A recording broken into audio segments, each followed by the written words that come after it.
so scared I'm going to mess them up. I've messed up a couple batches of cookies in my life, and they're always tasty, but you know, when you're working at like Morning Glory Farm and you're supposed to sell them, it's a little bit different than just saying like, oh, it's fine, it's tasty. Yeah. So I am going to keep my oatmeal recipe on hand because it's pretty intuitive, but I'm going to check it like a whole bunch of times just because that's how I roll. Okay. So just to remind everybody, you're here for Chef Look Cooks, and our wonderful resident cook, Christopher Look, is going to take it away. I sure am. I'm ready to rock. All right, let's get this going. So how you guys doing? You don't have to respond because it's going to be all right. I just wanted to show you guys my mise en place for today. We've been over mise en place a couple times before. It basically just means everything in its place.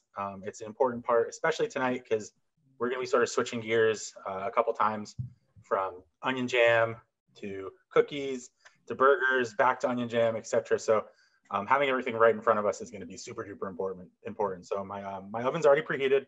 I put mine at 375 just because my onion, as we found out last time with the falafel, is not always as hot as it should be. But 350 is what the recipe says, and that will work just fine. But I wanted to be nice and crispy and get some good color. So just a quick look at my mise en place here. You can see I've got my onions and my shallots and my bacon. Got all my stuff for the cookies over here. Plenty of stuff, everything right there. I got 2 pans set up. One big one over here is my cast iron. Everything's very shiny. Let me see if I can wipe down real quick.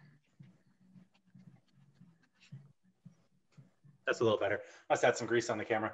All right, so I got my cast iron over there. That's going to be for cooking the burgers eventually.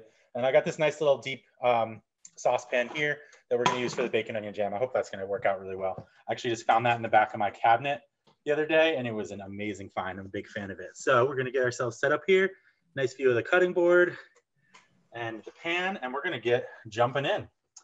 So the first thing we're going to do is we're going to get the bacon jam started. It's going to take the longest of anything, and you really can't overcook it. Most onion jam recipes ask you to cook them for like up to an hour. This one was very generous and had about a 20-minute cook time. But we're just going to get it started now, and then we're going to cook it basically until it's nice and thick. And we might end up turning up the heat. We might turn it down. We're going to check how it goes, but we want to get it started now because it will take longer than pretty much anything else. The cookies are going to have about a 20-minute bake, but while they're cooking, we'll be able to cook the burgers. But there's really no way to sort of like catch up on the bacon jam. You really got to get it going. So I'm going to turn my heat on here, go about medium high, medium. You don't want it to be too hot. You don't want to burn your bacon or anything. And right off the bat, we're going to cut up the bacon. It's going to help it cook a lot faster. And if you get bacon like this, it's just in a nice big sheet. It's pretty easy. You can just lay it out and then cut along it like this, which is what I'm going to do. If you get more chunky bacon, there's a really nice brand that they carry at Kronig's that is a little more thick cut, but it also just comes in like a slab, so it's totally easy. You can just line it up, cut it into chunks. You want about an inch thick. Think about sort of the bacon's gonna probably shrink about half as much. Yeah, okay, cool. For some reason, I thought I was muted. The bacon is gonna shrink about half as much, so you want it to be like a fairly good size piece for your mouth, but you don't want to be too big that it like gets in the way. Or when you put it on the cookie, it's too chunky. So I'm going to go about an inch thick. You can't really mess it up here. Like realistically, it's going to break up a bit. And once it's cooked, we can crumble it smaller if we want to. But about an inch thick is going to help us to get this nice and crisp up really fast. And this is going to just become an amazing little crispy addition. It will soften up again once we put the vinegar and the maple syrup in there. But for just a bit, it's going to be just a fabulous, you can put it on salads or whatever you want. You really can't go wrong with crispy bacon, unless you don't like bacon, in which case just skip it. You can always just make onion jam. The bacon is not really essential. If you're just making onion jam, you're going to want to start with like a nice olive oil, or tonight I'm actually going to use a little bit of truffle oil in my cookies. So maybe you could start with a little bit of that. Usually you don't want to cook truffle oil, but it's not going to be the end of the world. Just use the onions and just lower your liquid, maybe by like a half. Start there. You can always put a little more maple syrup in, put a little more apple cider in, depending on how it tastes. But without with your solids basically cut in half, you're gonna wanna cut your liquids about in half. And you'll still end up with a really, really delicious caramelized onion jam. So, you know, if you don't eat bacon, don't worry about it. Just don't use it. You could even just double the amount of onions and keep the liquid the same too. That's gonna be just fine. So I just got a bunch of bacon cut up, nice and beautiful. And I'm just gonna get that rendering in the pan. You wanna get as much fat out of it as you can. The fat is really tasty, and we're gonna use it to cook the onions, but we don't want tons of it in the jam. There's too much fat in the jam, it'll just be kind of like a greasy mess. We want sugar, we want vinegar, and we want nice sweet solids in our jam. If there's too much fat, it's just going to be a weird greasy mess. So a little bit of fat is good, but if possible, nice. That's hot enough. I'm just going to throw them in there. Bacon's really nice. It doesn't really care too much about you know, preheating the pan and stuff like that, because you're usually not really trying to get a sear on it. You're just trying to get that fat rendering out, and then it'll end up sort of deep frying in its own fat. So hopefully you can hear that, and it just sounds delicious. I love the sound of bacon searing in the pan. Let's get you real close. Oh, it's like heaven. All right, cool. So that's going. Get myself a wooden spatula.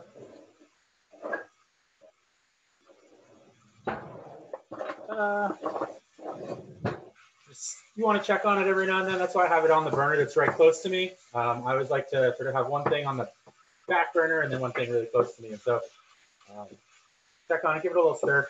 You basically just want to break it up, make sure you don't get any huge bacon chunks, but it will kind of take care of itself. Bacon's really nice like that. So in the meantime, we are going to get the ingredients together for our jam. We're going to cut up the onions. We're going to get them ready to go. So they, when the bacon's done, we can just jump right into the next step of the onion jam. So the recipe calls for 3 cups of onions. They say they're going to get that from 1 onion, which is just crazy to me. Maybe I'll get 3 cups from this onion, but I don't think I'm going to. So I'm just going to cut up 2 onions, and I'm just cutting off the root end and the stem end there. I'm not trying to make anything fancy with these, so I'm not going to leave the root on. If I was trying to make like a really small chop, then I would definitely leave the root end on so that I could sort of cut the onion this way. Make sure you can see that. So I could cut the onion this way and then dice. But I actually kind of want it to be about the same size as the bacon, the onions at least. The shallots will cut a lot smaller. But the onions I want to be about the same size as the bacon, so they have sort of play off of each other visually in the jam, and you can't tell if you're eating bacon or onion or what at any given moment. It's just they're all delicious and sort of homogenized. So we're gonna cut this up, and for me, I'm just gonna cut this way first, sort of the short way, and we're gonna make about little inch wedges. And that way when I cut it the other way, we'll have nice little like inch by inch cubes, which will hopefully be about the same size that my bacon ends up being.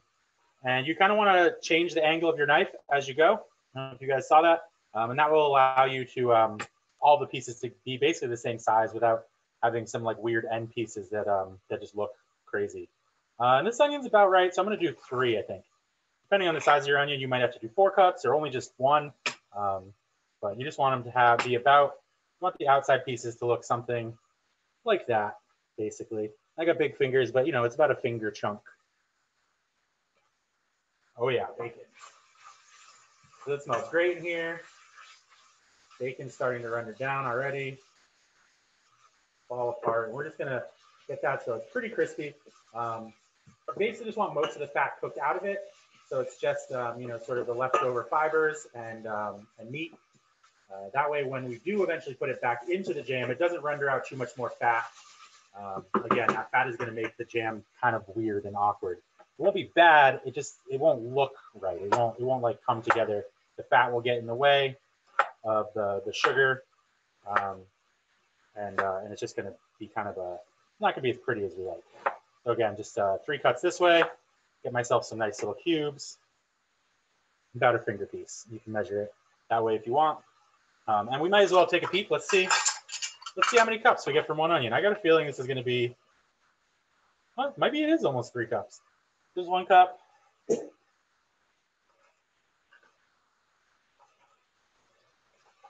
There's 2 cups. So yeah, so I guess 1 large onion is about right. And I don't know if you guys noticed, but I'm using a Vidalia onion.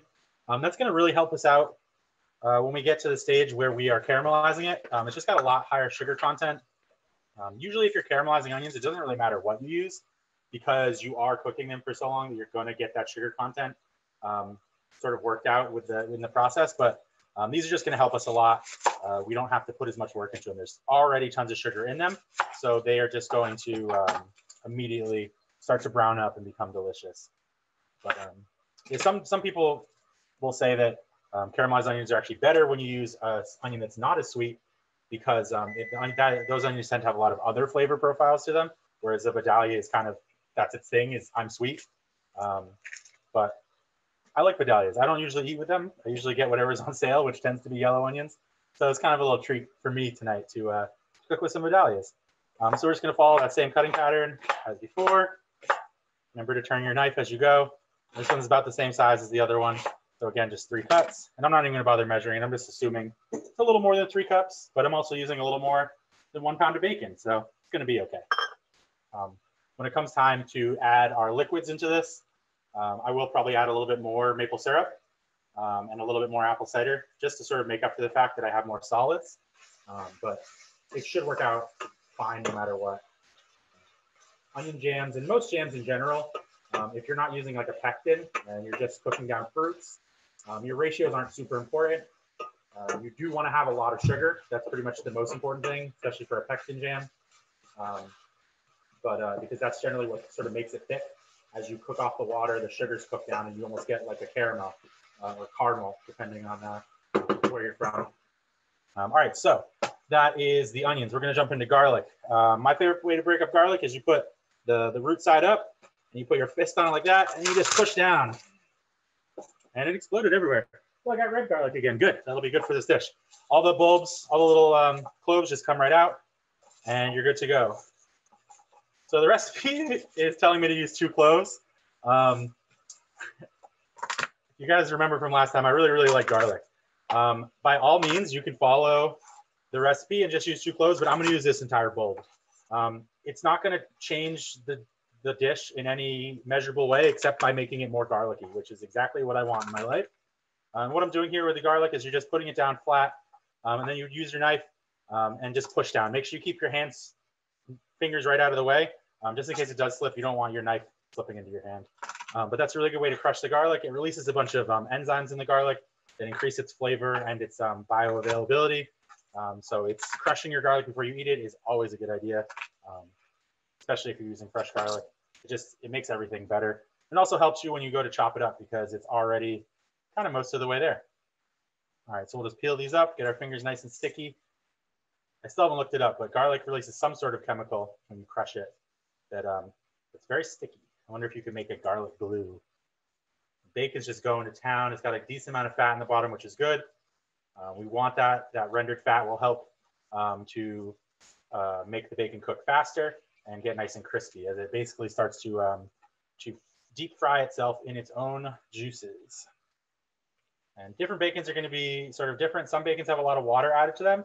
And if you find that your bacon is, instead of sort of frying, more steaming, you might want to just sort of pour that liquid off and let it separate while it continues cooking.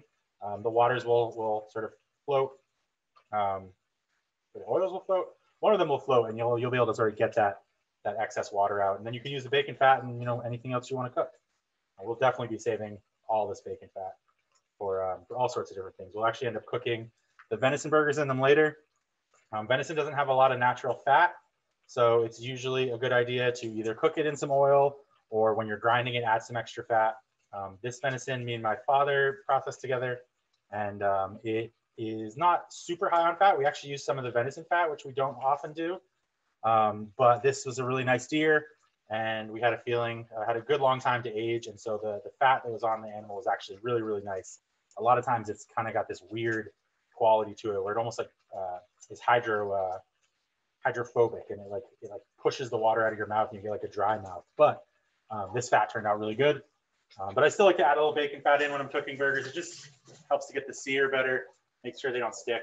And for me, since I'm using cast iron, it just helps to continually season my pan. So again, I really like garlic, so I'm not gonna bother really dicing this incredibly small. I'm not like opposed to getting nice big chunks of garlic in my jam, but I do want to get it cut up so that it cooks nice and evenly with the onions. There's a couple little pieces still in there. So just a quick little pile up and then run my knife through it. Get it pretty small, small enough that it'll cook and won't be too offensive to those who might not like garlic as much as I do. But let's be honest, if those guys are coming to my house, they probably know what's up. All right, so we'll put that in my bowl. And I just got a bowl that I'm putting all this into. We're gonna cook all this, or rather, that's not true. The garlic goes in later. So we're gonna put that in another bowl. I usually like to brown my garlic, but this recipe is calling for me to put it in later. So what I'm gonna do is I'm gonna brown a little bit of it in the initial sort of onion cook, and then I'm going to put the rest in later, so it has that sort of more intense flavor. I think that's sort of their. Oh yeah, it's so good. So one of the things that's happening here is the bottom of the pan is developing this nice brown color, and we'll actually go over this more in future episodes. But that's called the fond, or the foundation is another way you can say it. The fond. It's the beautiful colors, the sugars and stuff, all getting cooked onto the bottom of the pan. And if you're making like a soup or something, when you put that broth in there, it sort of dissolves that fond, and that fond becomes a really beautiful flavor foundation for your soup. So the fond is what's happening right now. Let's see if I can get I'll try and show you once I take the bacon out before we put the onions in. It's really, really beautiful. It's just like this nice little crispy brown pieces on the bottom. All right, so shallots. We want about 1.5 cups diced. So these are going to be diced a lot smaller. So I am going to leave the root end on. And you do them just like an onion. You just take off the stem end and then cut them in half. Some shallots have 2 lobes, like this one. For sure, you can tell has 2 lobes, and some shallots are nice and round, like an onion. The ones with 2 lobes, you want to make sure when you cut them in half, you don't cut them sort of with the lobe. You want to cut both of those lobes in half. Otherwise, the shallot's going to fall apart when you go to cut it. It's going to be really a pain in the butt. I'm actually going to turn this down a little bit because my bacon is getting nice and cooked up. Oh, it smells so good in here. Big fan of bacon, if you couldn't tell. Bacon and garlic. I feel like that's breakfast. I don't have any problems just eating roasted garlic on toast with bacon. Call it a day.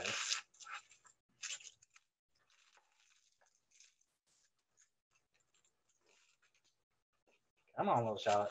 Shallots have really, really hard stems, roots. So just be careful when you're cutting them. They're dangerous little buggers. They're very, very slippery.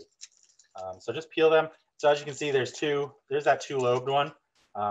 Usually what would happen is that second lobe would still stay together because of the root.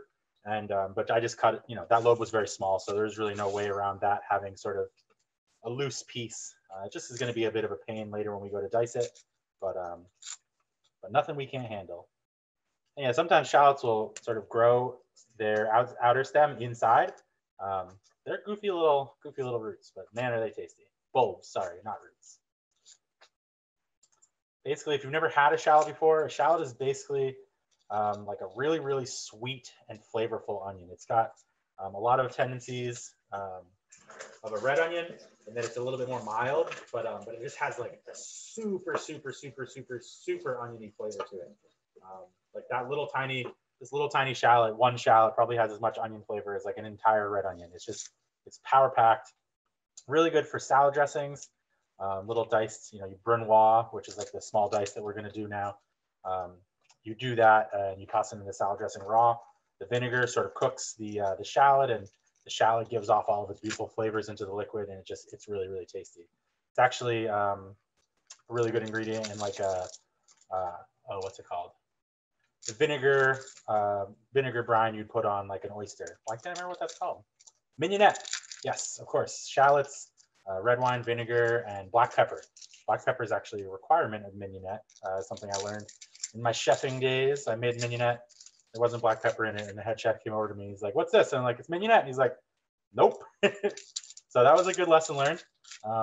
We usually toast the black pepper with a little bit of bay leaf. Toast it just in a dry pan, a little bit of bay leaf, and then once it's toasted, you just blend the bay leaf right into the black pepper. It's really, really good. Makes for a super, super tasty mignonette. All right, we are getting really close on this bacon. Most of my pieces are completely crispy. There's a couple that haven't been in the fat entirely. So I'm just gonna let that go a little bit longer. Hopefully right when I'm done peeling these shallots, we'll be good to go. And what I'll do is I'll start the onions while I cut the shallots, and I'll pop the shallots in there because they are gonna be a smaller cut, so it won't be problematic with the cook time. And then once the onions are in there, we're gonna turn that heat way down low. We're gonna start caramelizing them. And while they're caramelizing, we are gonna make our cookies. So that's what I'm talking about. We're gonna try and shift gears. We're gonna try and be busy, busy, busy, moving, moving, moving every moment of the cook session. We hopefully won't have to leave our beautiful spot right here because we've got everything right in front of us. All right, cool. So let's get these not tasty skins out. You can save these skins too. I'm composting them, but they'd make a really, really good stock. If you saved all that garlic and onion skins, it would be perfect. All right, so let's get ourselves a plate and a towel. Where'd you go, little towel? Oh, here it goes. I had my towel set up. Is it on my shoulder? No, that's one of my towels. I had a bacon towel as well. Well, luckily I got another. All right. So bacon is done. Oh yeah, that's the good stuff. Get myself a place to put my excess bacon fat. I got a really nice sort of like French onion soup bowl you could use.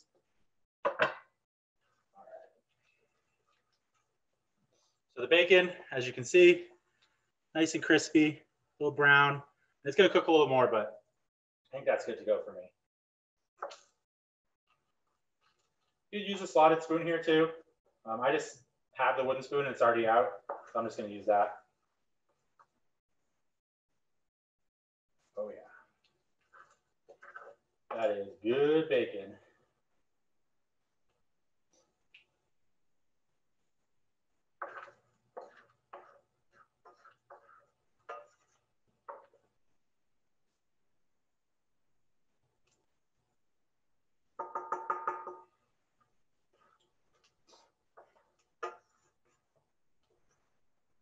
There's so much fat in this.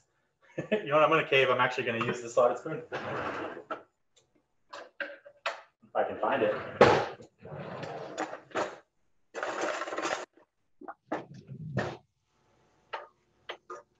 don't want to waste any bacon.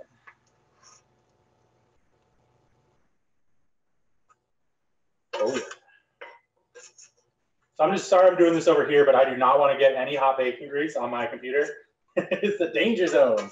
So yeah, make sure you're safe always with hot bacon. It is a dangerous thing. So we're gonna pour off that bacon fat, and I have my little carafe here in the pan that I'm gonna cook the burgers in later, just in case I spill any of that bacon fat. It just goes to a place where I want it. So as you guys can see, that is the fond. That is beautiful. It's glorious. It tastes amazing. All that flavor is gonna get put into our onions right now when we go ahead and cook them in this pan. But if we were making like a soup or something, that would go right into that broth and just make it so good. All right, so we're gonna put that back on the heat. We're gonna make sure the heat's, we're gonna keep it at medium high for now, just because we want it to get pretty hot before we put the onions in. And then once the onions are in there and they've sort of come to temperature, we're gonna turn it way down.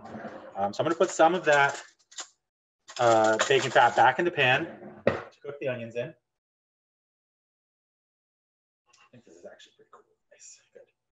And it's like, you know, a quarter cup-ish. You can't really go wrong. You just want enough to make sure that they don't stick and that they get some nice flavor going in. Put that over here, just so you guys can sort of see what my bacon looks like. It's crispy, got some nice brown. It's still hot, so it's soft, but once this gets cool, it'll be really, really nice and crispy. And it tastes good. Oh yeah, that's perfect. Okay, so pan is on, oil's hot, a little bit hotter. Throw a little piece of onion in there, just a little more. It's a good way to test things. Just toss one piece in there and see what happens. So while that's getting hot, I'm just going to start dicing my shallots. Make sure we're in a good place. So shallots, we're going to basically brunoise these. It's going to be kind of rough. We're not too concerned about it being super small, but the way you do that, you want to put your palm on your shallot, make sure your fingers are bent up, way out of the way. You're gonna come in at the side like this, and you're just gonna cut most of the way through, like that. So you've got 1, 2 sort of cuts. They don't go all the way through. The root's holding it together. What that's doing is that's cutting the long pieces. Oh yeah, now it's gonna be hot. All right, let's get that onion in there.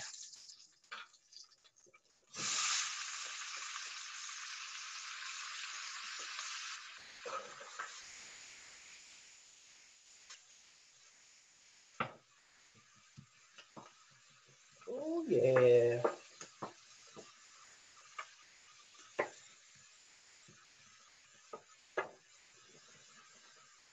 So this recipe doesn't have any salt.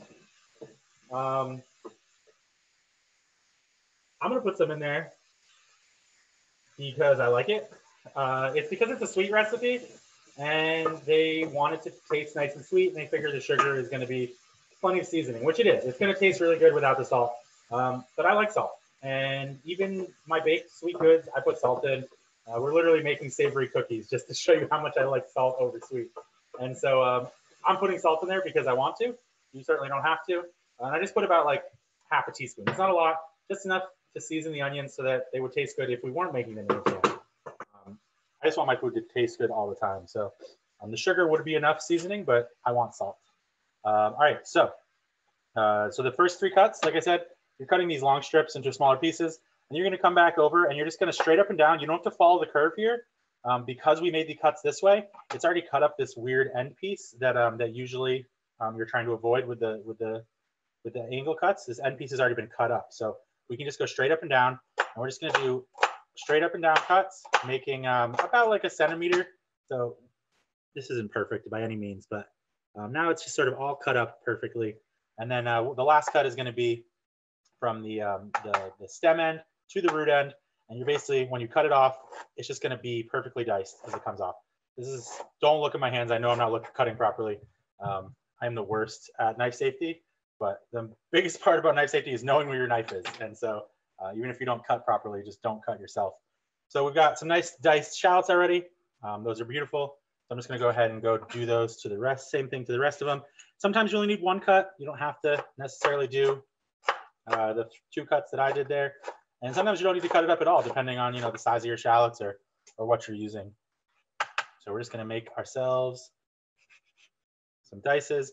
And you don't want to look really if you can help it while you're cutting.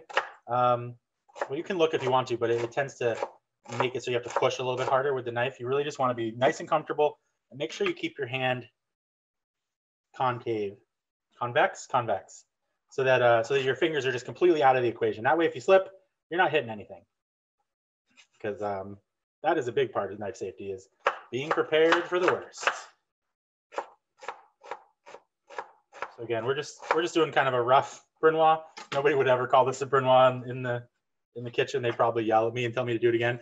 But this is my house, so I can do what I want. And we just really want them small because the shallots are more of a flavoring agent here. They are really just going to add that unique shallot flavor that you can't really get anywhere else to our already tasty onions. And oh yeah, so let's see if I can show you this. I can't tell if you can see, probably not, but oh yeah, see, look. So the fond has now like come off almost entirely and is getting incorporated into our onions, which is exactly what we want.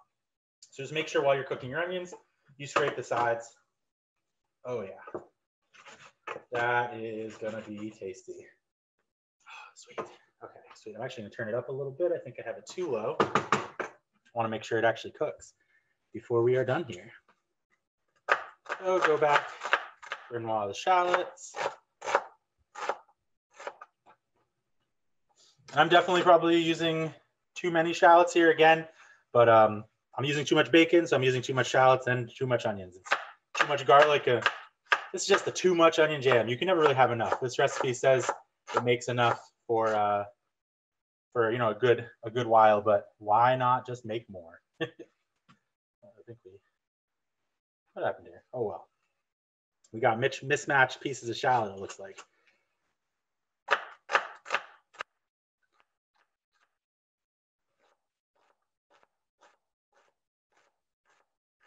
Delicious.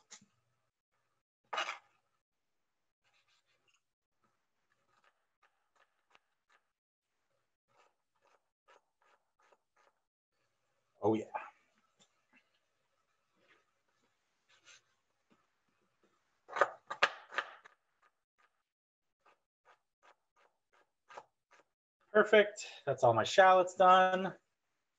So we're just going to toss that right in there with the onions. Get it nice and cooked up.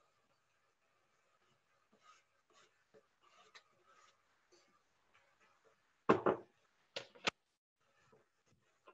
sure to stir. Now's a really good time, if you haven't already, to make sure you scrape the bottom of your pan.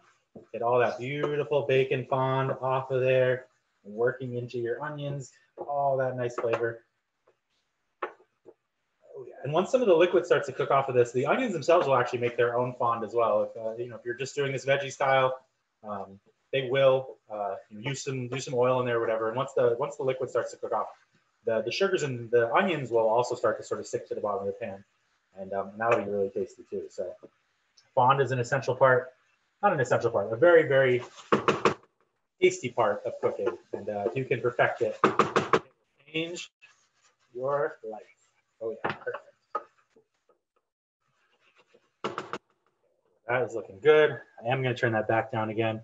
Is this time to make cookies? All right, so garlic is over here. Let's just make sure I did everything right on that bacon jam recipe. Bacon fat. Yep, perfect. All right, cool. So cookies. Cookies, you're going to need a lot of bowls for cookies. Always a good idea to have bowls whenever you're making baked goods generally. So first thing we're going to do is we're going to start with our oats. It's a nice sound there.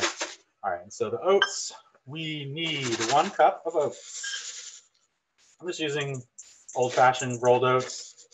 You can use, they want to be the nice flat ones. Those ones are just going to cook really much better for us here. When I have just a tiny bit left in my bowl, so I'm going to add it.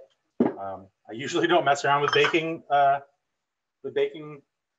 ratios, but the oats aren't really a part of this recipe. They're more of like a filling, like the chocolate chips would be. The actual important part is going to be the flour and all of our liquids. The oats are more of like a helpful binder. They give it some bite.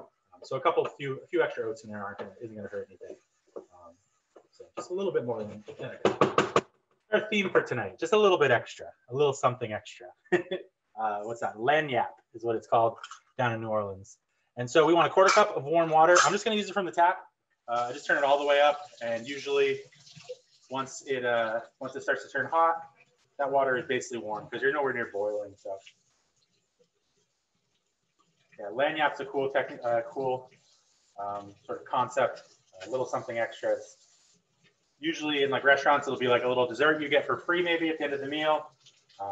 My cool story about Lagniappe is I actually went to school down in New Orleans, Tulane, and I was there during Hurricane Katrina. And so the year after we got back to school, a lot of people hadn't been to school after Katrina. They just took the semester off. And so to help people sort of get caught back up with their studies, we had a Lagniappe semester, a little something extra. And so we stayed at the college in the middle of summer, which New Orleans in summer is an entirely different experience. It is hot, hot, hot, but it's also a lot of fun because everybody's hot and you're just all sitting on your porches complaining about how hot it is. And it was a lot of fun, a little something extra. Very, very fun part of my college experience. So I took the oats there. I just poured the warm water over the top of them and then gave them a little mix. That's going to soften them up and basically cook them at this point because they don't take a lot to cook oats. We just don't want them to be dry in the cookie recipe or they're going to really mess everything up. It's not going to be tasty. They're going to be super tough when we go to eat them. Or even worse, they're going to suck all the moisture out and our flour won't get properly hydrated. So we want to make sure that they have some moisture already in them when we add them to the mix so that they don't mess up the process. So these onions are looking really good. Starting to get cooked down. There's still plenty of time. Caramelizing onions is definitely a patience game. Once the onions get hot, you really do want to turn it way down. You don't want to cook them too fast. They'll lose a lot of their texture if you cook them too fast. You want them to have still a bit of bite even after like the half an hour of slow cooking that we're about to do to them. So in another pan for the cookies, excuse me, you're going to get your olive oil, your brown sugar, and your egg. So I am actually going to add a little bit of truffle oil in, like I said. I think with the Parmesan, it's going to be really good.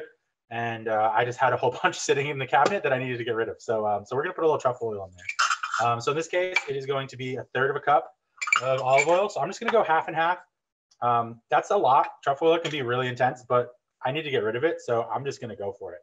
So about 1/2 of a 1/3 of a cup, which would be 1/6 of a cup.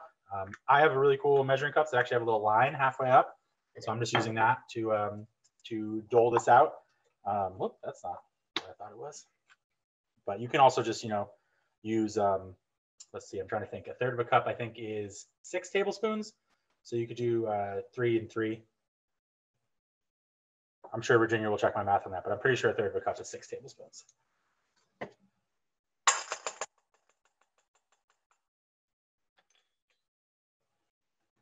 Six and a half? I don't know. It's okay. We'll get the math done later. If you can, maybe you're lucky like me and you have a line on the bottom. We're just eyeball it. I mean, nobody's gonna know what, like, truffle oil police are gonna come after you and say you use too much. I almost consider just doing all truffle oil, but I think that would have been a little too intense. So there's our oil. We're gonna get our black, or not our black pepper, our brown sugar. Whoops. 1/4 cup.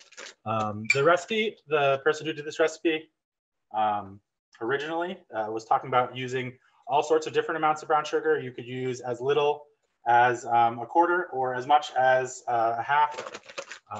It is a cookie recipe, sort of at its heart, and so half a cup of brown sugar would be closer to what a normal cookie recipe would use. But it is a savory cookie recipe, so we are trying to sort of make that savory side be stronger. But if you like really sweet stuff, do not be afraid to just use more brown sugar. Use a 1/2 cup. It's not going to change the recipe at all. Just use more sugar. That sugar is really cool in baked goods. It actually technically is a liquid, even though it looks kind of like a solid. But it's like a weird liquid because once it cools, it hardens back up again. So it's got a very nice. Usually, adding more sugar to your recipe isn't going to break anything. And then an egg. So let's just make sure. Yep, olive oil, brown sugar, and an egg. And so cracking eggs you could do on the side, but it's actually much easier to crack an egg if you do it on a flat surface. You don't get it all over the bowl. It doesn't just like drip everywhere. So I don't know where I learned that, but crack your eggs on a flat surface. You'll get a better crack. So break that up, mix that up. That's eggs, oil, and sugar all mixed together. Those are going to be our liquids. Baking's real simple. It's liquids and dries. Liquid, dry, and then you mix them together. That actually just looks really good on its own. It's just egg, sugar, and oil. It's a nice little mixture. All right, cool. So we'll put that aside for now. And we'll get our solids together, or our dry ingredients. Sorry. So it's going to be a cup of flour. They say sifted, but I'm not that kind of a baker. Please do sift it if you want to, and please don't feel bashful for doing it. This is just me. This is how I do things. I never am too concerned with things being perfect, and so I don't often sift or even level properly. But that was a cup for sure. I leveled it in my bag. This is pretty new flour too, so I don't feel like there's going to be any chunks in there. You could weigh the flour if you want to. I don't think that there's actually a weight on there. But for me, cup leveled with my finger is perfectly acceptable. Nobody's going to come after me. So it's a cup of flour. It needs some salt, a 1/2 teaspoon. So I got a 1/4 teaspoon that I keep right here in my salt. So I'm going to do 2 of those. Just give my onions a little stir here. They're looking better and better every second. You'll notice that the onions will start to sort of stop being white. Their cores are usually really white. They'll start to sort of slowly turn translucent. And then that white color will turn into like this nice light brown. And that's how we know that they're ready to go to the next step. So I've got salt, I've got flour, I need a 1/4 teaspoon of baking soda, not baking powder.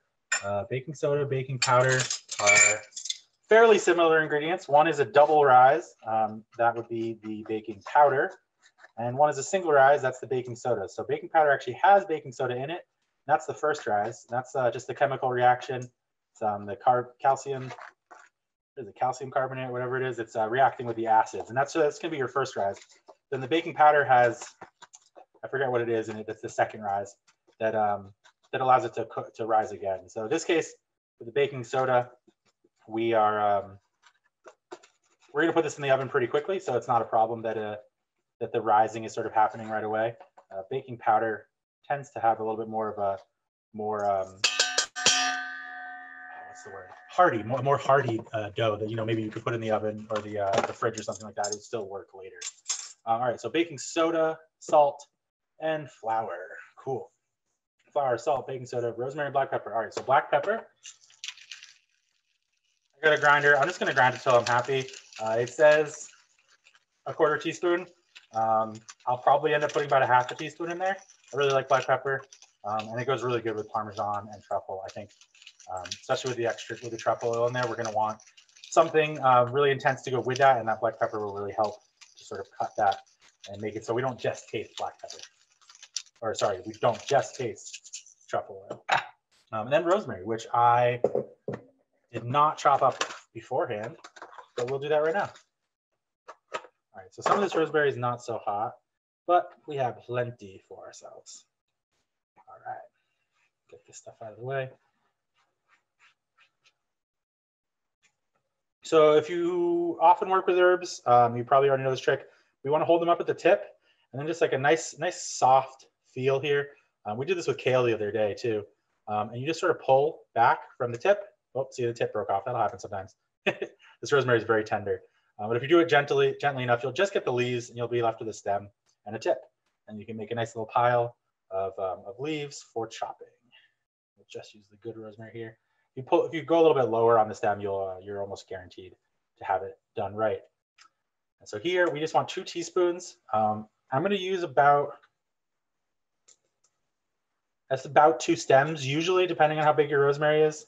But I'm just going to kind of eyeball it. Rosemary is really intense, so you might want to measure it. But again, I love rosemary, so I'm not concerned. If I over rosemary in my cookies, it's not going to be the end of the world for me. I'm going to be really happy in fact. So I think just continuing along the theme of tonight, a little bit extra is going to be just fine.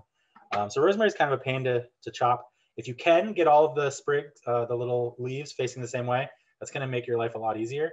So just sort of like pick them up, push them together, and hopefully you get a nice little, get them all laid out properly. And then you just want to hold them together and do a nice fine run through with your knife. Keep your fingers out of the way if you can. And hopefully we got them all together, and we won't have to do this a second time. That looks pretty good. I'll probably run my knife over one more time just in case. But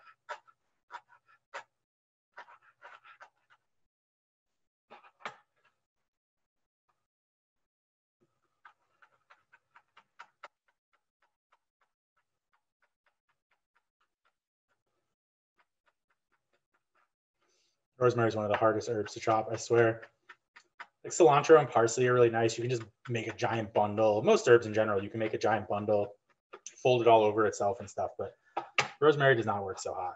Rosemary and thyme are very similar in that way. But it's okay. We forgive them because they taste so good. A beautiful sort of winter flavor. All right. It's a nice little run over. That looks perfect. And again, like I said, I'm not even going to bother measuring it. But that's about 2 tablespoons or 2 teaspoons. So that's going right in the dry ingredients. So dry ingredients, just double check my recipe, which I will always check like multiple times when baking. Flour, sea salt, baking soda, rosemary, and black pepper. We've got that. Awesome. Now we're going to stir in the Parmesan. It's a cup of Parmesan. That's what I'm talking about.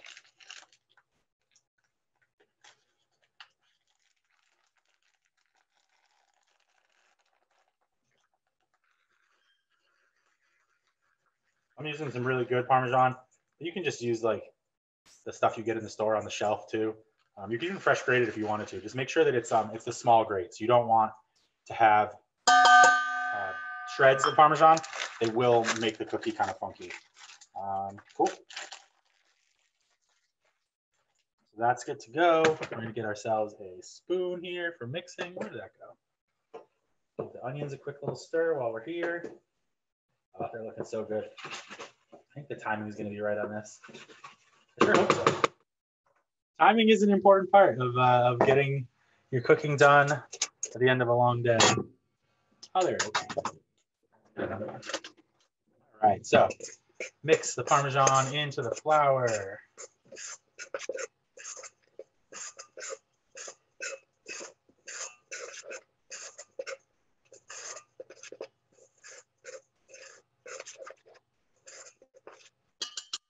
Of course, I skipped a step.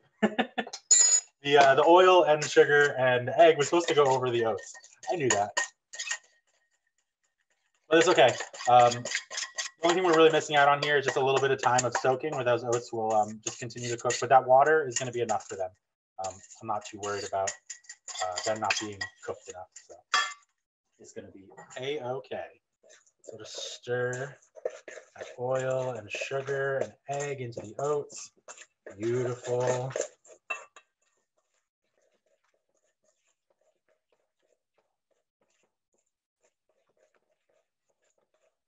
Get it all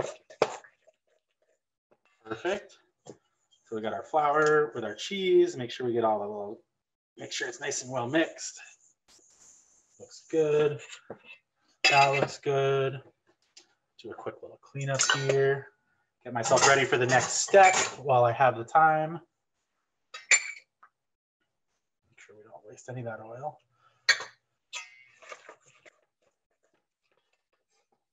All right, beautiful.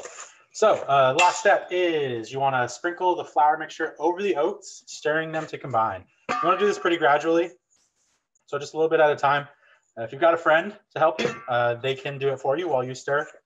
That's really going to be the best method, but for me, I'll just put some in and then stir. And with pretty much any recipe that's not bread or pizza dough, you don't want to stir too much. If you can possibly avoid it, when you stir gluten like that, which is going to be in this flour because we're using a normal flour, that's when you start forming the protein bonds, and it gets you that nice, like, stretchy pizza dough, gets you that really good sort of bite in your bread. But we don't want gluten for cookies. We want them to be, we want them to be held together, but we don't necessarily need them to be chewy to the point where they're, like pizza dough. Let's put the last of the flour in. Perfect. Stir that guy up again. So we really just want to stir them as much as we need to. It's kind of hard with cookies anyways to sort of over mix them, just because they'll get to the point where they're cookie dough and they're not really going to want to mix anymore. They're going to be nice and chunky and perfect. So yeah, that's good. That's looking really good. Just make sure it's all nice and stirred to combine. I'm just going to get in there with my hands, honestly. Sometimes that's the best method.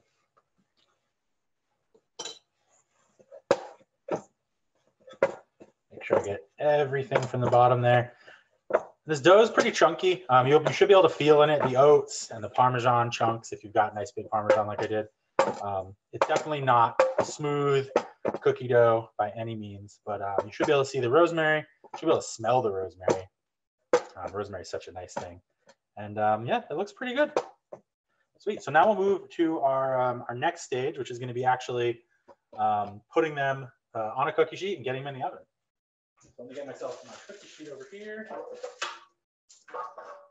And I made 2 cookie sheets just in case.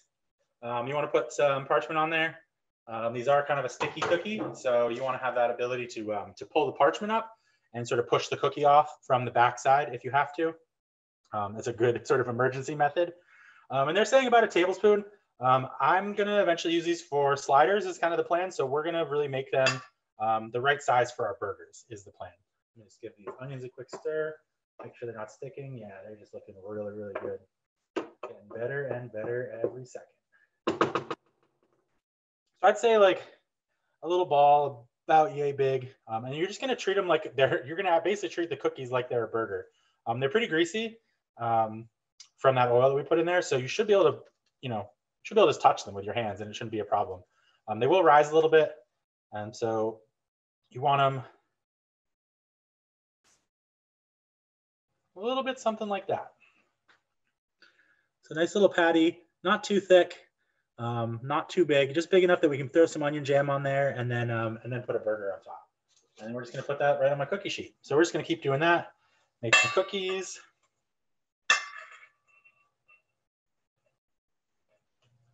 And don't worry too much about the size. It's gonna all work out. The burgers aren't all gonna be the same size, I can guarantee you. But what I like to do is I hold it like this, and I'll sort of wrap. You can't see it. Wrap my finger around it like that. That's a really good way to form the patty. And we'll do the same thing when we do the burgers later too. It just really helps to get you a nice Smooth edge. If you have a smooth edge, then when the cookies crack, they won't crack on the edge. They'll crack in the center. If you have a cracked edge, they're going to go right for that crack when they crack. And we don't want our cookies to crack. We want them to be a nice solid base that we can put our burgers on later. So we'll just try and do these as fast as we can. Forming cookies is always fun. I like to get my hands in there. I'm a big fan of this process. It's one of the reasons why I picked this cookie is it's very, very hands-on. The dough is so cool. It's not often you have a cookie dough that just isn't a complete like sticky mess. Like the oil in there really changes it compared to butter. You know, butter's got a lot of milk fat in there too and proteins. And so it's really just sort of it's a different texture in a cookie. But oil is just fat. It's pretty pure. So you know, makes it so that my hand just gets greasy instead of sticky. And the recipe says you can make, how many does it say? It says 16 to 20 cookies. I'm going for a dozen nice sized ones for the burgers. We're going to see if I get any more than that. But a dozen is my go-to right now. That's how many burgers I'm going to make. And yeah, perfect. I think we're going to hit it right on the money. It's saying 1/4 inch thick, which is about what we're doing.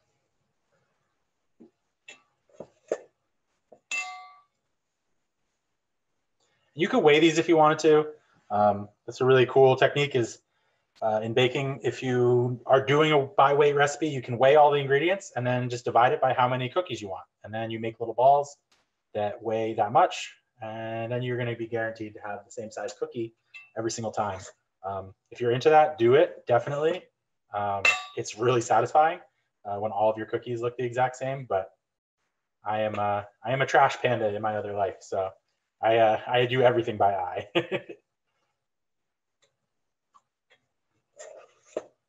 All right, almost there. I'm gonna have one extra one, it looks like, which is fine.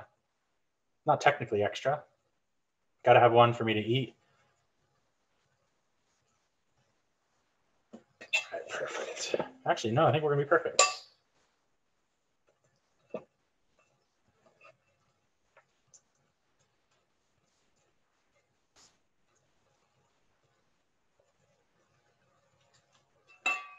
Make sure you scrape it all out.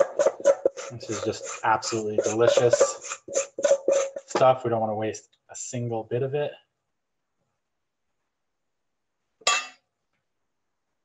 What I'll do is I'll just make a little baby cookie. I'll find a space for them here on the sheet tray. Perfect. These don't really spread a lot, again, because they don't use butter. So you shouldn't have to worry too much about your placement. You just want to put them on the tray. And they should sort of fix themselves. All right, so sweet. We're going to go right in the oven with these. And we're going to set that timer. And hopefully they'll turn out nice and beautiful and golden brown.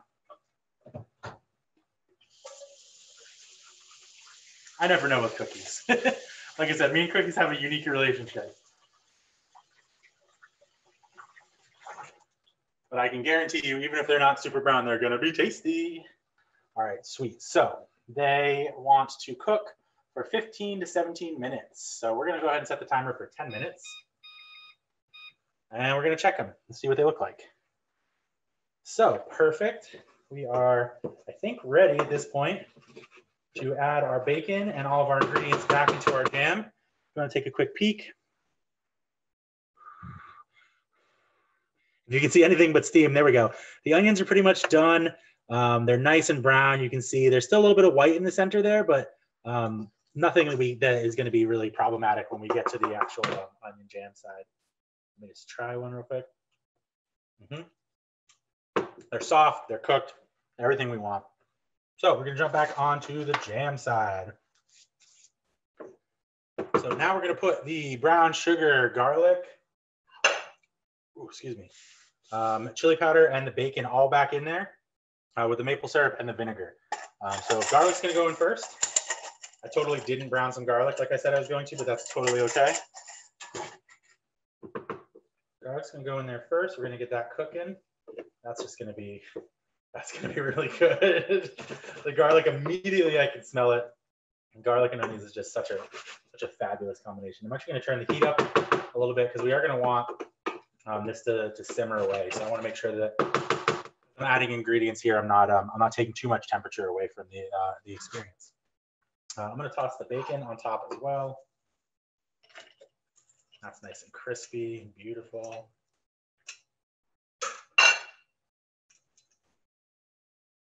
Awesome. Got a nice little fatty cloth there. You can use that to season your pans if you want, to wipe them down. You can just throw it in the wash too if you want, but keep that around for a couple days. Use it to season my pans. All right, so for the jam, we need 1/2 cup of brown sugar.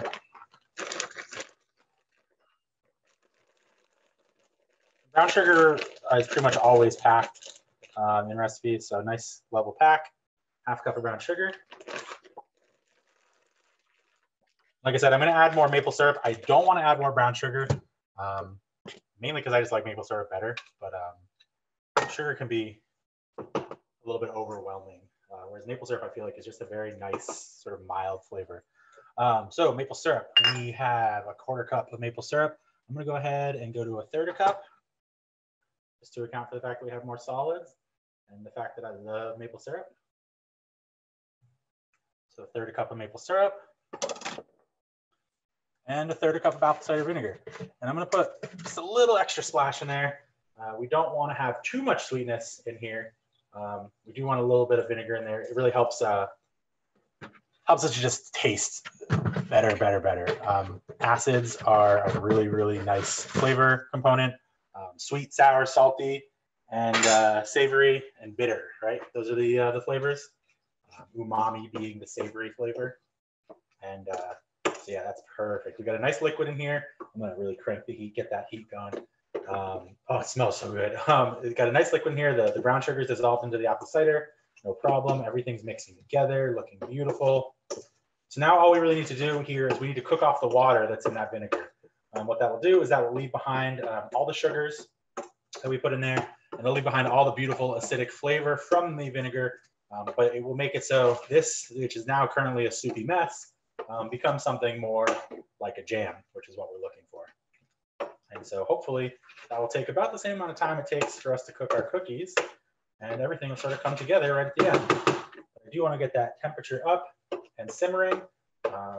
If it's not simmering, it's not cooking off water. If it's not cooking off water, it's not becoming jam. Perfect. Just double check my recipe there, make sure I got everything in there. Ah, yes, I forgot the chili powder. So I have opted to, instead of using chili powder, I'm going to use some smoked paprika. It's going to add a similar sort of spicy, it's a hot smoked paprika. It's going to add a similar sort of spicy flavor to it, but I've just been really on a smoked paprika kick. You can use pretty much any flavoring you want in this situation too. Because it can be just chili flakes. It doesn't necessarily have to be chili powder. You could use cumin if you wanted to. You could put almost anything there. You could put nothing in there if you want, which of course they say in the recipe. But for me, I'm going smoked paprika. I absolutely love it. And it's just going to add a really nice smoky element to this that'll go really well with the bacon. And I think we'll sort of go together with our theme of a little bit something extra. That smoky flavor is not something that we planned for in the original recipe, but it's going to make everything beautiful tonight. Oh God, it smells good. All right, cool. So that has already started to boil. We don't want to boil it. We want to simmer it. If we boil it, we're going to completely destroy the onions. So we are going to turn that down now that it's going. And we're just going to let it go to town. And I might turn this up depending on how things go. I really don't want to have a soupy mess. I want to have jam. But I'm trusting in the people who gave me this recipe, that they knew what they were talking about. It looked like they knew what they were talking about. Oh yeah, you know what? I take it back. It's definitely going to work. It looks so good. So the smoked paprika has also added like a really nice flavor, color to it. I'm just going to show you real quick if you can see it. It's just this beautiful like brown color. The liquid, it's going to be really good. When it's done, I'm going to put it on everything. Okay, cool. So we're going to let that simmer away. Cookies are in the oven. we are on to the last portion of tonight's meal, which is going to be our burgers. So I'm using venison. Like I said, I got this venison from my dad. He's a nice hunter, and he is an amazing conservationist. He takes care of our herd here on the island. If you don't like venison, you don't have to use it. If you don't like meat, you don't have to use meat. You can just have bacon jam on cookies. It's going to be really tasty. If you don't like venison and you want to use a different meat, you can pretty much use anything that's ground. You could do ground pork. You could get like one of those meatloaf mixers, which usually has like beef and pork mixed together. You could use turkey if you wanted to. You could use, you could skip the burger idea entirely and just use like chicken breast or like pulled chicken thighs or something like that. You really can't go wrong with what meat you want to put on here. I'm just doing sliders because this is kind of our holiday episode, and venison sliders are a big part of my holiday history. My family has, since the day I was a little wee baby, always had mini venison burgers and pancakes for Christmas breakfast. It's tradition, very old tradition.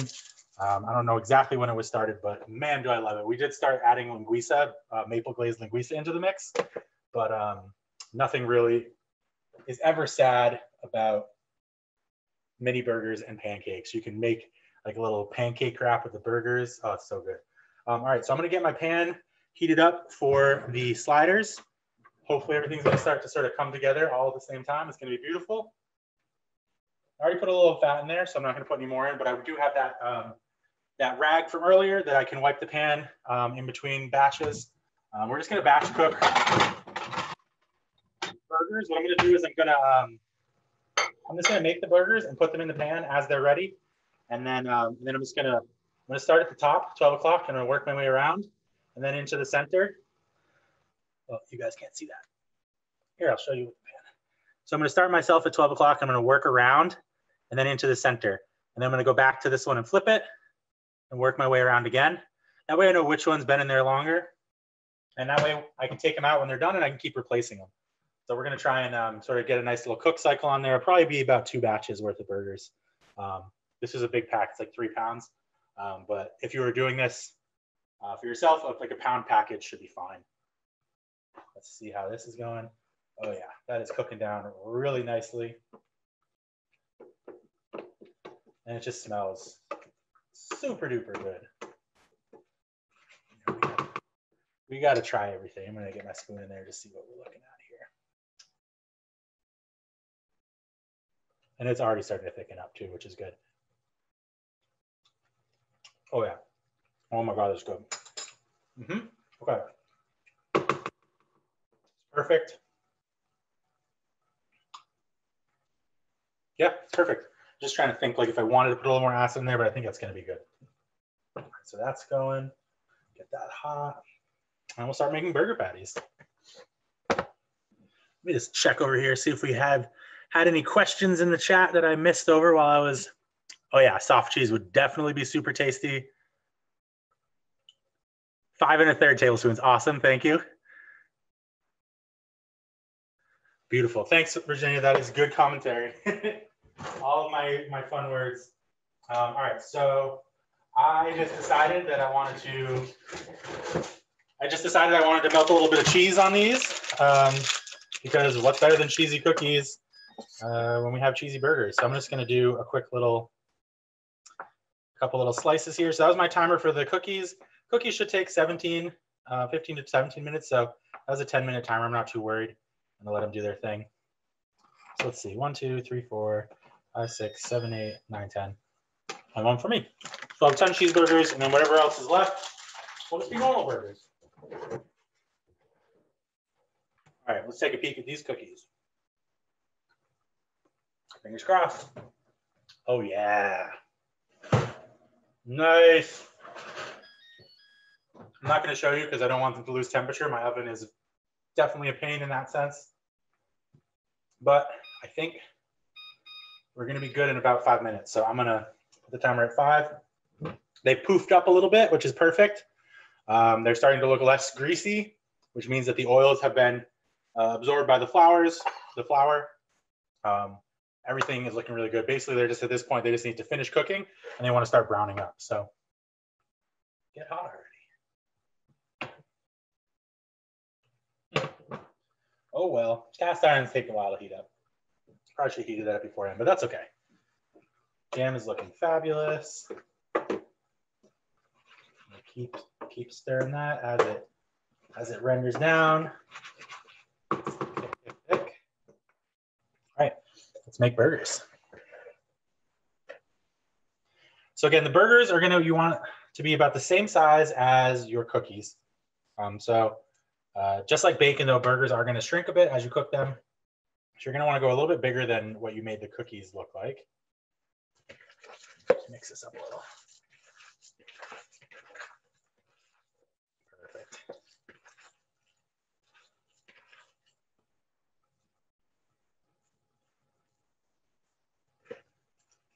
So let's see. So something like that. You know, the cookies were maybe like this much taken off. So we're just going to add a little bit extra so that they can cook down to a size that's about right for our cookie. And for burgers, what I like to do is put them in the palm of my hand, and I use this hand, and I use my thumb on this hand, and I just sort of, they stick to your hand, right? And so I just sort of back and forth, back and forth. You're kind of just doing, you're doing like this. And you're just going to keep pushing with your thumb to make a nice smooth edge. And eventually, you get a nice little burger patty. Something like that. That's maybe a little too big, but that's okay. Put it right in the pan. If they're a little bigger than our cookies, I am not going to be concerned. If they're smaller than our cookies, things get a little bit sadder. So we want them to be a nice mouthful that we get with that cookie. The cookie's gonna have really intense flavor, so we need some nice meat there to hold up to it. Make patties, make patties. I have a tendency to make things too big. But is that really a word? It's all for me and I get to eat it. I think I have a tendency to make things the way that I like them. Oh, this onion jam looks so good.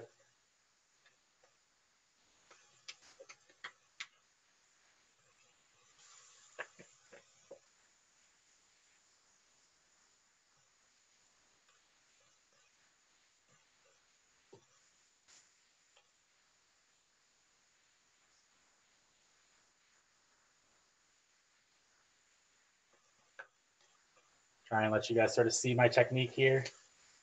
That's probably too big.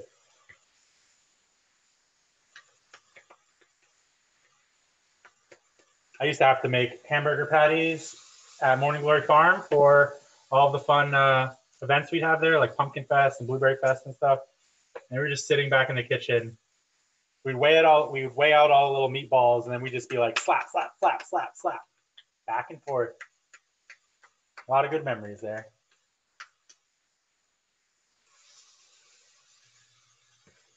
So it looks like I got 5 plus 1 in the center. So I'm going to have 6 per pan.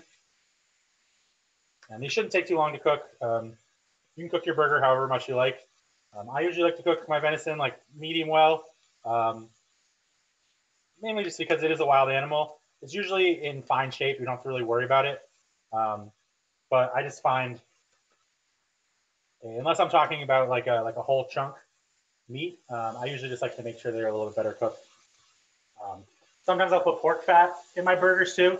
So you usually want to cook that a little bit more as well. But there's nothing wrong with venison. You can easily eat it rare. You could easily just turn this ground hamburger into like a tartare, and I would not bat an eye. It'd be really tasty. So I'm going to stir my jam, and then I'm just going to season my burgers over there. Oh yeah, jam's starting to look really good. So just a little bit of salt and pepper on my burgers.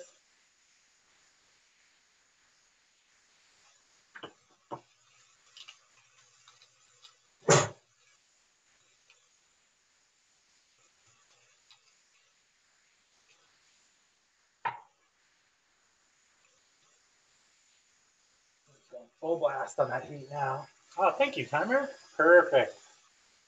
See how those look? Nice.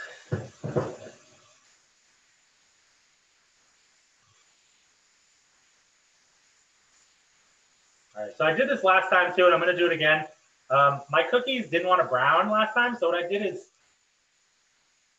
after 15 minutes, I just flipped them over. They're really, really nice and solid at this point. They're not too hot. So I flipped them over. The bottoms are super nice and brown. And then I just want to pat them down a little. And what that'll actually do, here, I'll wait at the top. So what that'll actually do is you flip them over and you put the nice soft top on the pan. And the pan is really hot, so it'll brown the top. But what it'll also do is it'll flatten both sides. And what that does is it makes it a much better sort of bun. Usually the top is going to be a little bit convex and have that little bubble. And so what this is going to do is it's going to make both sides flat. So it'll sit nice and flat on the plate, but it'll also give us a place to put our onion jam and our burger without it falling off. So I flipped them over, and that's gonna make both sides nice and flat, and it's also going to help to finish brown off the other side. And I'm just going to set the timer for 2 minutes. I think the cookies are done, but I just want them to get a little bit more brown. All right, let's go ahead and flip our burgers.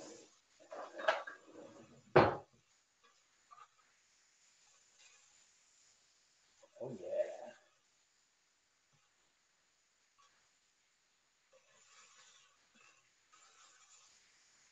Again, I'm just following my pattern. I totally did not follow my pattern actually, as I say that.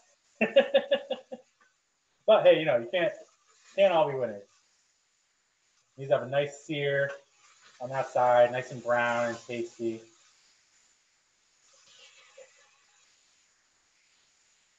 Oh yeah. That is what I'm talking about.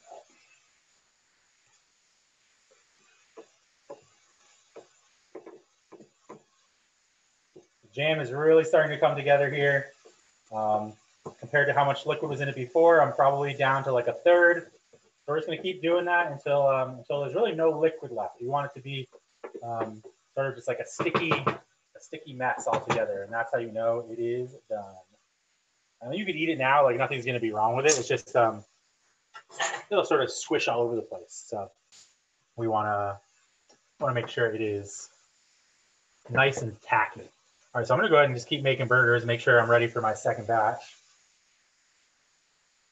Make these ones a little smaller, just for variety.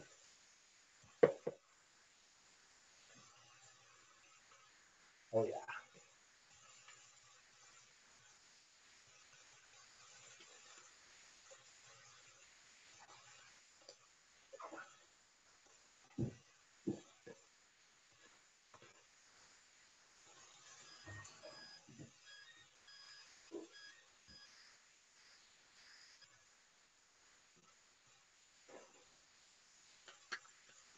Nice. Does anybody have any questions while we're just...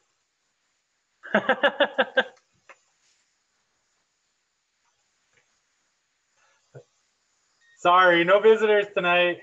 I got special plans. Dinner plans, in fact.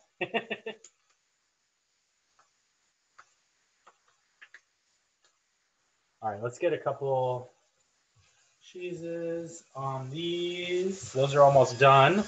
All right, I hear you. Okay. Get those cookies out of the oven. They are definitely done.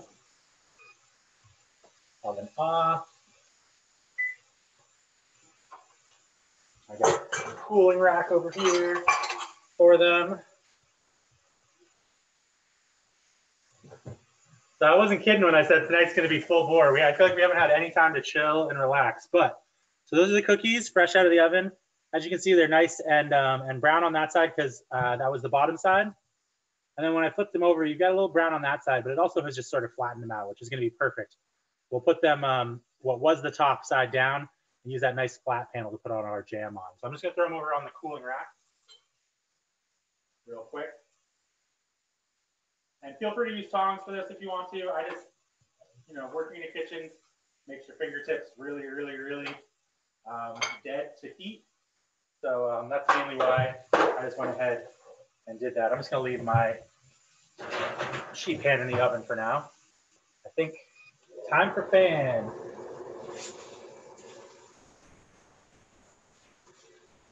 Burgers are done.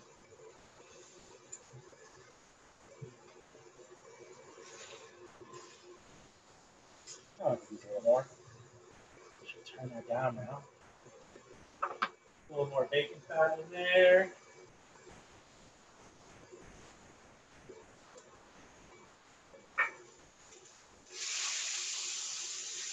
Oh yeah, that's classic cast iron, you know? Not hot enough, it's not hot enough, not hot enough. And then all of a sudden, it's too hot. But I should know better. I've been cooking with cast iron for the past like 10 years of my life, so it's my own fault. Oh yeah. Jam is looking beautiful. I'm just gonna turn it up a little bit and keep making burgers.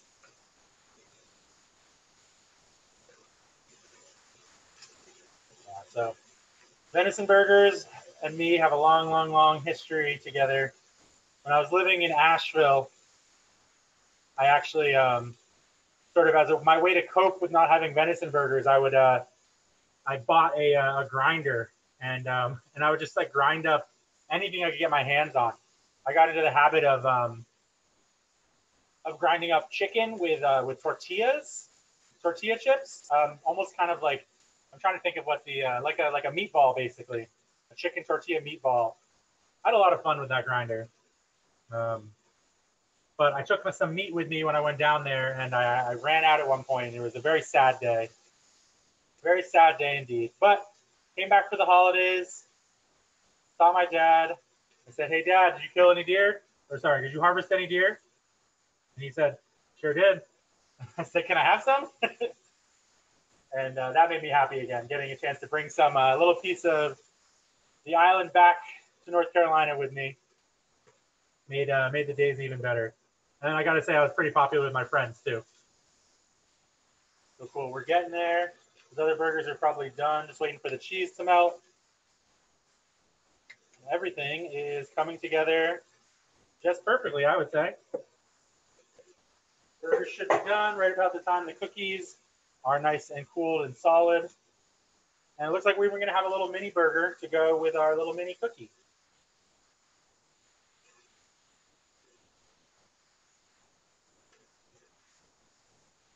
All right, beautiful.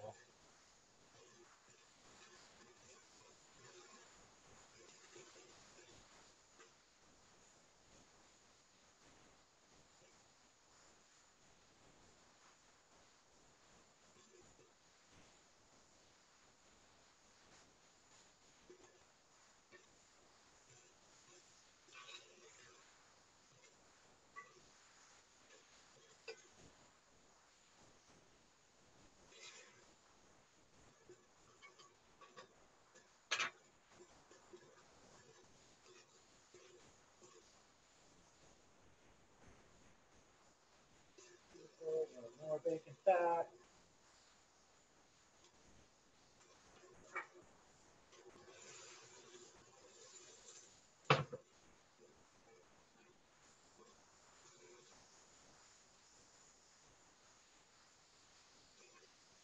Make sure we season these ones.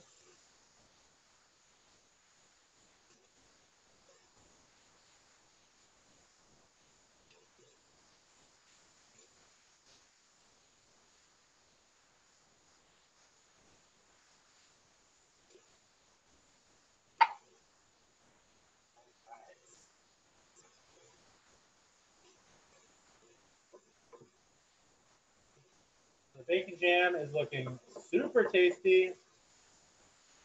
Always, always, always. The liquid level is looking really good. Probably just going to call it done once my burgers are done cooking. And it'll thicken up even more once it cools. While it's hot, it's definitely going to be more sort of molten. So a really good technique to do if you want your bacon and onion jam to set up is put a ceramic bowl in the fridge beforehand. And then when it's done, pour it in the ceramic bowl and just stir, stir, stir, stir, stir. And what it'll do is that'll rapid cool it. The ceramic's really good at sucking up heat and it'll cool it really fast, and it'll help it to thicken up and set. And then you can have a nice set jam to put on your, your cookie with the sliders. But we're gonna eat it right away, so I'm not too worried about it being hot. Just something you could do if you you're in a pinch and you're trying to do this for like a party, or you're just doing the cookies, for instance. I made such a mess tonight, and I love it. Me and baking is always a recipe for disaster.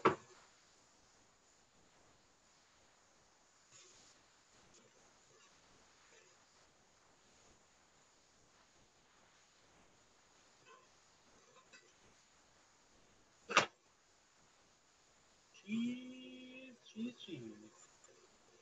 While those are cooking away, I'm just going to do a little cleaning up. And if you use every minute of your time, makes life easier later. If I was really feeling crazy, I'd actually do the dishes too, but I'm not feeling that crazy. Plus, nobody wants to hear me doing dishes.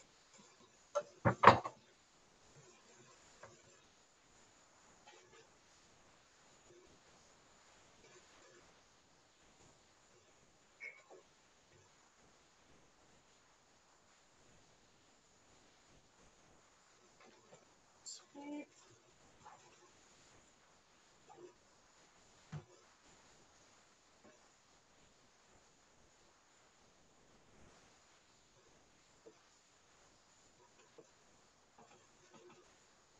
Look at how beautiful that jam is. It's dripping a little, but it's so good.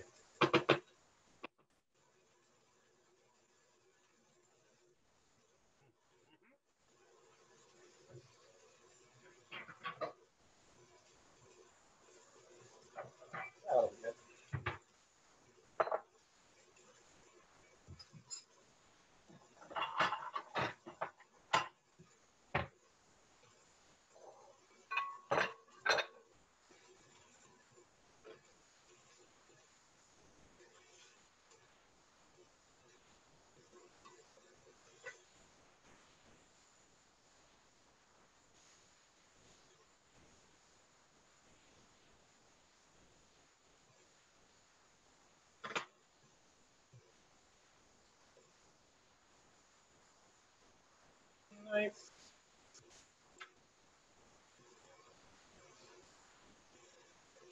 So close on the jam.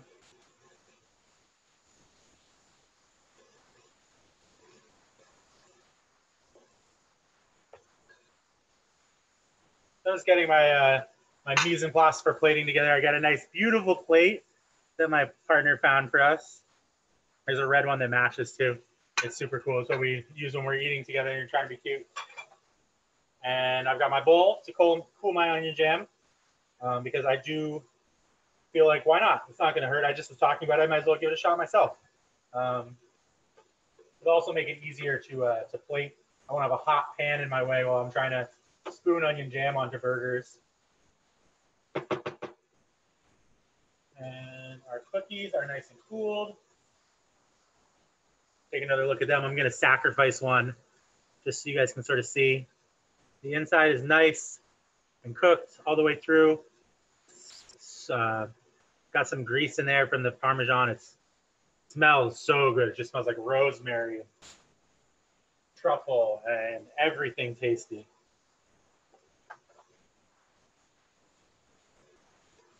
All right, beautiful. So let's take a peek. Looking good. Thanks. Does anybody have any questions about anything at all? It doesn't even have to be about cookies. It can just be about your life, your day, whatever you want. Type them into the chat. We got a little bit of downtime here while we finish up the cooking process. So now's the time if you got anything you want to know from me.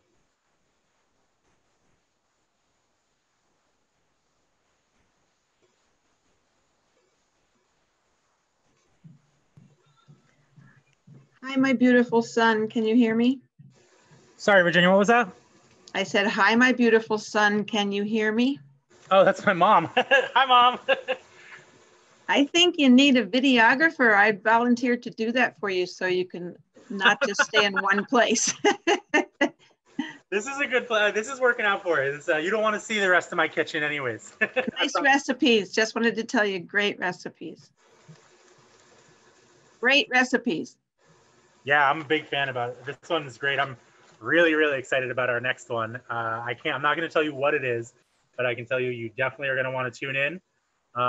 We'll get a confirmation on Virginia on the date.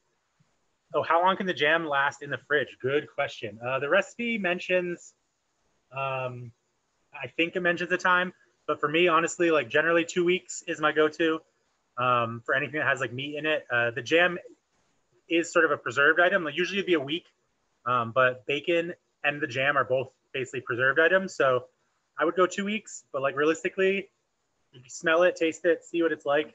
Things can last a lot longer than their like packages would say, you know? So there's a large chance that it's going to be fine even after like a month.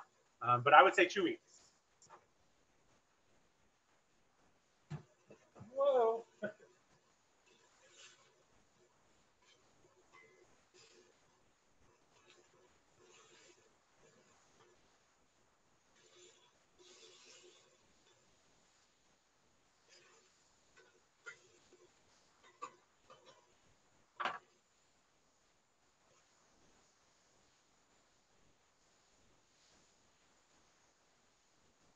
Right. So our last 3 burgers will be nice and rare. We won't let them stay in the pan too long.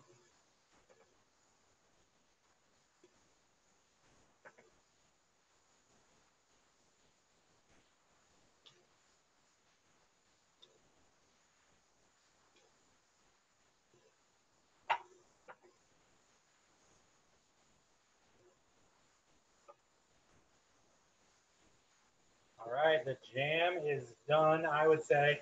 You can tell the jam is done, just in case you're looking for like sort of a way to know. If you scrape the solids away from the pan and like no liquids start to sort of seep out the bottom, or if they do seep out, it's very, very slow and it's like a thick liquid. It's sort of similar to how you'd like test the jam or like a gravy maybe. You want to take your solids out of the way, push them all to one side of the pan and just see if anything seeps out the bottom. For me, I have some seepage, but it's like really slow, which tells me that, that my jam is done. Because you don't want to get all the liquid out. You do want a little bit. So yeah, actually, let's see if we can do this so you guys can see it nice and beautiful as I pour it out. So it's thick. There's really not a lot in there except for just bacon, onion, garlic, and shallots. Make sure you scrape that whole pan. Another thing you can do is is you can get like a cold spoon, similar to the cold bowl idea. If you pour some on a cold spoon, it'll change the temperature and you'll be able to tell if it'll sort of solidify and jelly up. We don't actually have any pectin in this. It's really just the sugar that will be solidifying, but sugar will definitely make a nice solid mixture for you.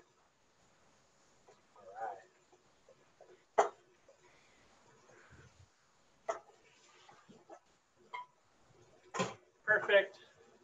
That's good to go. We have a question from a viewer about cast iron pans. Do you ever use soap on yours? My cast iron? Yeah. Do you use?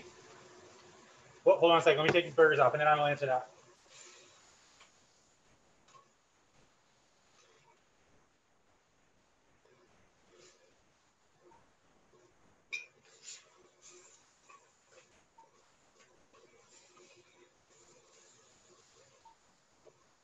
Perfect. I will never use soap on my cast iron unless it's like a full-on emergency. And even then, I generally won't. Like if I'm using soap on a cast iron, it's because something bad has happened and I need to take that soap, like whatever is on the pan, I need to take it off. And so the only way to get it is soap. And then once I do the soap, I will clean it and I'll dry it.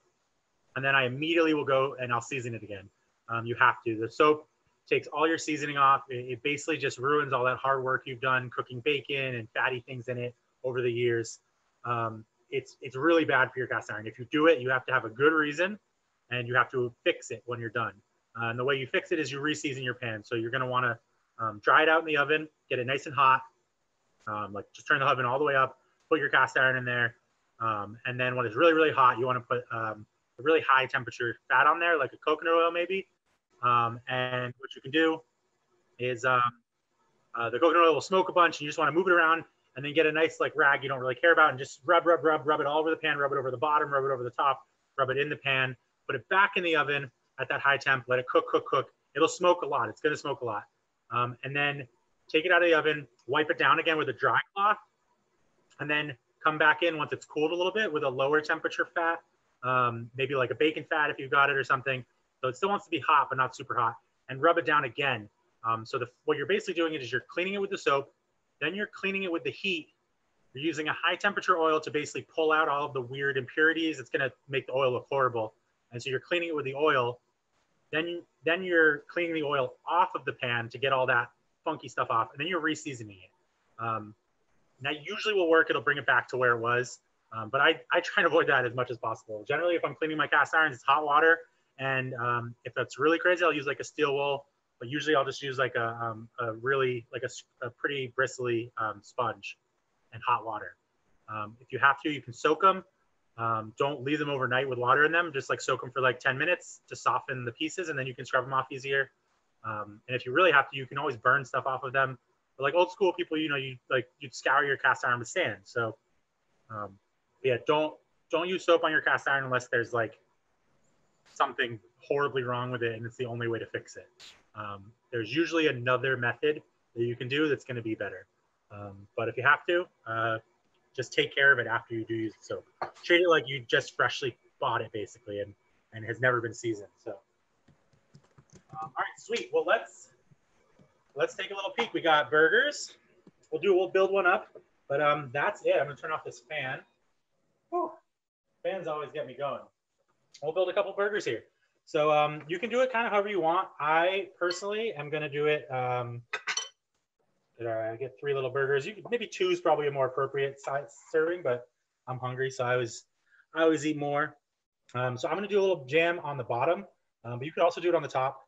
Totally up to you. Just a little bacon jam on each one of these guys. We'll do one on the top too, just so you can see what it looks like. Oops, I spilled some. A little bacon jam on the bottom. Oh, it's so good. A little burger right on top. And they're the right size, which I'm very happy about. We'll try one the other way. A little onion jam on top. Honestly, probably on top might have been the move. Yeah, that's the plan. I am now officially endorsing on top. And that right there, guys, is our savory cookies. Oh my God, Chris. And venison sliders. I'm pretty excited about it. I'm gonna go eat these. All right, guys. Thanks for joining me. Do we have any other questions before we go? I think January 21st is going to be the next one. It's a Thursday, and don't give away what you're planning because let's make that a big surprise. I'll give you a hint. It is a local favorite. Oh, perfect. That's a great hint, but I think you gave it away. No way. I'm kidding. That's Chris, I was just thinking that maybe like a meatloaf mix would be great. What I use for meatloaf. Yeah. And some veal, some pork, and some beef would be great if you're not lucky enough to have deer in your freezer. So yeah, meatloaf mix is perfect. It's got a lot of good fats, and it just in general tastes. Beef is cool, but meatloaf mix is way better. It's much more interesting. Yeah. Exactly. Yeah. Good question, Mom. The reason that your cast irons are going rancid is you're not using them enough. I use my cast iron every single day for everything. I don't cook. I barely I didn't even know I had this stainless steel pan that I used tonight until I went looking for it. So that's the trick. Use your cast irons a lot and they won't go rancid. If you let them sit around, the fats that have been inoculated into them will start to go rancid. But that's pretty easy to fix. Just heat them up. Generally, the trick to fixing a cast iron is to get it really hot wipe it out, and then add more oil. That almost always will sort of fix it, because when it gets hot, the oils get sort of forced out of the pan, and that's why things don't stick to them. Yeah, yep. Thank you, Virginia. Yeah, the recipes will be online. I'll also be posting them on my blog, Trash Panda EPL at wordpress.com. Got a lot of other great recipes there as well. But these will be making a feature, and these should be going up tomorrow, as well as the recording of this on the library YouTube. So make sure to check it all out. You can check out the past programs we've done as well. It's a lot of fun. So thanks for showing up, guys. Thanks for coming, Chris. That was great. Yeah, it was a lot of fun. I'm really excited to eat one of these, but I'm not going to do it on camera.